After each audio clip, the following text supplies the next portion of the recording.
সঠিকভাবে রাস্তার চিহ্নগুলো অনুসরণ করলে রাস্তায় চলাচল অনেক সহজ ও নিরাপদ হয়। আসুন দেখিনি কিভাবে রাস্তার চিহ্নগুলো আমাদের যাত্রা সুরক্ষিত রাখে। রাস্তায় ডাবল সাদা দাগ নির্দেশ করে ওভারটেকিং নিষিদ্ধ। এই চিহ্নের মাধ্যমে বোঝানো হয় সামনে গাড়ি চালানোর জায়গা নেই ও নিরাপদে আরেকটি গাড়ি পার হওয়া সম্ভব নয়। ভাঙা সাদা দাগ দিয়ে ওভারটেকিং এর অনুমতি বোঝানো হয়। এই চিহ্ন দেখলে বুঝতে হবে যে আরেকটি গাড়ি নিরাপদে পাশ কাটিয়ে যেতে পারবে। বিপরীতমুখী ট্রাফিক বোঝাতে হলুদ দাগ ব্যবহার করা হয়।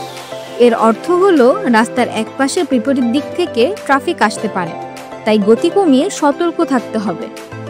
জেব্রা ক্রসিং পথচারীদের রাস্তা পারাপারের জন্য, তাই এই চিহ্ন দেখলে চালককে অবশ্যই গাড়ি থামিয়ে পথচারীদের রাস্তা পার হওয়ার সুযোগ দিতে হবে। লাইন মার্কিং অর্থাৎ রাস্তার একপাশে সাদা একক রেখা, যা গতিসীমার চিহ্ন। কোন স্থানে আমরা কত দ্রুত যেতে পারবো সেটি এই চিহ্ন দ্বারা বোঝানো হয়।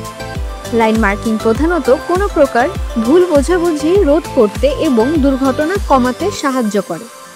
ত্রিভুজাকার সংকেত সাধারণত গাড়ি থামানোর জন্য ব্যবহৃত হয়। ক্রসিং পয়েন্ট রেলওয়ে ক্রসিং বা হাইওয়েতে দেখা যায়।